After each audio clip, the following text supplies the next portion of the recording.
Bismillahirrahmanirrahim. Assalamualaikum warahmatullahi wabarakatuh. Perkenalkan, nama saya Muhammad Rizky Padlika, MPM 2021919073 dari kelas 1B Pendidikan Jasmani.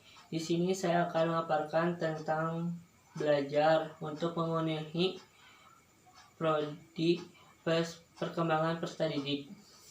Konsep belajar adalah perubahan tingkah laku yang terjadi melalui proses dan menghasilkan perubahan seperti kemampuan membedakan nilai, aturan, dan pengetahuan dari yang tidak tahu menjadi tahu, dari yang tidak bisa menjadi bisa. Belajar bisa diartikan dengan berbagai macam pengertian tergantung siapa yang mendefinisikannya.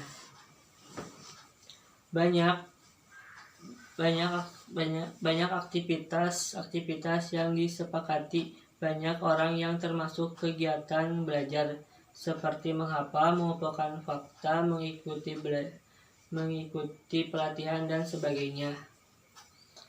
Tahapan dalam belajar, maksudnya kegiatan pertama belajar adalah mengetahui sesuatu kemudian mempraktekannya. Karena sudah menjadi terbiasa, maka hasil dari belajar itu mampu memunculkan jati diri pembelajaran tersebut. Belajar dalam artian luas merupakan suatu proses yang memungkinkan timbulnya atau perubahan suatu tingkah laku yang baru, bukan disebabkan oleh kematangan dan sesuatu hal yang bersifat sementara. Sebagai hasil dari terbentuknya respon utama, belajar merupakan aktivitas baik fisik maupun psikis yang menghasilkan perubahan tingkah laku yang baru pada diri individu yang relatif konstan, bukan disebabkan oleh kematangan atau sesuatu yang bersifat sementara. Definisi belajar menurut para ahli, saya mengutipnya 1. Dari Kaplan 1972. Dia menyatakan bahwa membatasi belajar menjadi dua rumusan, yaitu pertama, belajar adalah problema perumusan perubahan tingkah laku yang relatif menetap sebagai akibat latihan dan pengalaman. Kedua, belajar adalah proses memperoleh respon-respon sebagai akibat adanya latihan khusus. Prinsip-prinsip belajar.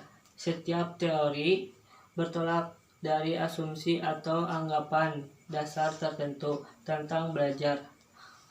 Oleh karena itu, tidaklah heran apabila terdapat perbedaan pandangan tentang belajar. Meskipun demikian, ada beberapa pandangan umum yang relatif sama di antara konsep-konsep tersebut. Beberapa kesamaan ini dipandang sebagai prinsip belajar. Adapun prinsip-prinsip belajar ada 10. Saya mengutipnya hanya 1. Prinsip kesiapan. Proses belajar sangat diperlukan oleh kesiapan individu sebagai subjek yang melakukan kegiatan belajar. Kesiapan belajar adalah kondisi fisik, psikis, jasmani, mental individu yang memungkinkan subjek dapat belajar. Berdasarkan prinsip kesiapan ini, dapat dikemukakan beberapa hal yang terkait dengan pembelajaran, yaitu 1. Individu akan dapat belajar dengan baik apabila tugas yang diberikan kepadanya sesuai dengan kesiapan, kematangan usia, kemampuannya, minat, dan latar belakang pengalamannya. 2. Kesiapan peserta didik harus dikaji terlebih dahulu untuk mengetahui kemampuannya. 3. Jika individu kurang siap untuk belajar, maka akan menghambat proses pengaitan pengetahuan baru ke dalam struktur kognitif yang dimilikinya. 4. Kesiapan belajar menemukan taraf kesiapan untuk menerima sesuatu yang baru. 5. Bahan serta tugas-tugas belajar akan sangat baik apabila divariasikan sesuai dengan faktor kesiapan kognitif, afektif, dan psikomotorik. Karakteristik belajar. Karakteristik belajar siswa dalam buku Quantum Teknik dijelaskan tentang karakteristik belajar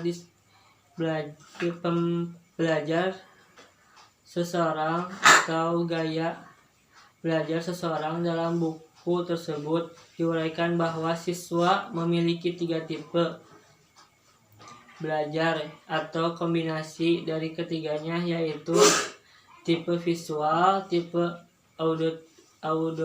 auditorial, dan kinestetik. 3 tipe ini memiliki ciri khas dan penanganan khusus pula. Kesimpulannya, jadi bahwa belajar merupakan perubahan tingkah laku yang dialami setiap individu dalam proses belajar yang menghasilkan aspek perubahan, seperti membedakan hal baik dan buruk berdasarkan pengalaman yang telah dialaminya. Dan belajar merupakan suatu proses belajar ditandai dengan adanya perubahan pada. Kesimpulannya adalah bahwa belajar merupakan perubahan tingkah laku yang dialami setiap individu dalam proses belajar yang menghasilkan aspek perubahan seperti membedakan hal yang baik dan buruk berdasarkan pengalaman yang telah dialaminya. Dan belajar merupakan suatu proses ditandai dengan adanya perubahan pada perilaku individu. Tetapi tidak semua perubahan pada perilaku individu terjadi karena belajar. Kemudian dalam proses pembelajaran terdapat jenis-jenis belajar yang mana tujuannya untuk mengetahui bahwasanya dalam proses belajar mengajar tidak hanya satu cara melainkan banyak. Dan juga belajar mempunyai prinsip yang mana supaya kita bisa tegas pendirian dan semangat dalam belajar mengajar. Sekian yang mungkin saya dapat sampaikan. Mohon maaf bila ada kekurangan dan kesalahan kata. Wassalamualaikum warahmatullahi wabarakatuh.